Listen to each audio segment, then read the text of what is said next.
Islamic scholars के बयानात सुनने के लिए हमारे ऑफिशियल चैनल अल रहमान डिजिटल को सब्सक्राइब कीजिए।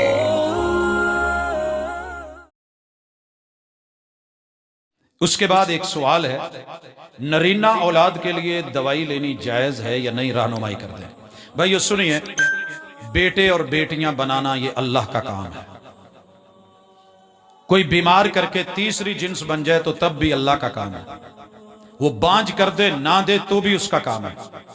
जुड़वा बेटे दे दे, अकेली बेटियां दे दे, या मिली जुली बारिश कर दे, ये उसके काम है।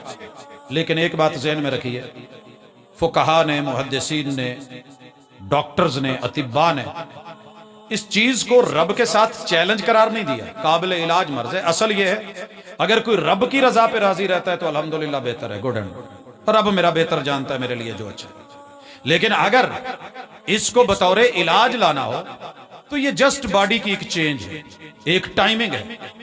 हमारे तबीब, हमारे हकीम, हमारे डॉक्टर्स इस पे काम कर रहे हैं और जदीद तरीन अल्हम्दुलिल्लाह इस पे है। बेशुमार लोगों ने कहा दवा भिजवाई यहां से, और साथ में यह कहा कि अकीदा ये रखो कि बेटे और बेटियां अल्लाह देता है, ये दवाई सिर्फ इलाज है। ना हकीम, ना तबीब, ना मैं, ना मेरा दम, ना मेरी दुआ, फैसले अल्लाह के हैं। अल्लाह ने अक्सर व बेशतर को बेटे दिए। लोग उस हवाले से, कुछ मेरे अहबाब का ये फतवा है कि ये दुरुस्त नहीं है, लेकिन हम इसको जायज़ समझते हैं। काबिल इलाज चीज़ है, एक तरतीब है। बहरहाल अल्लाह बेहतर जानता है। अगर हम अपने फतवे में गलत हैं तो अल्लाह हमें मुआफ़ फरमाए, और अगर इसमें सही हैं और हम इसको सही समझते हैं, जायज़ समझते हैं, तो अल्लाह ताला हमें उसका अजर दे। बहरहाल ये काबिल इलाज चीज़ है।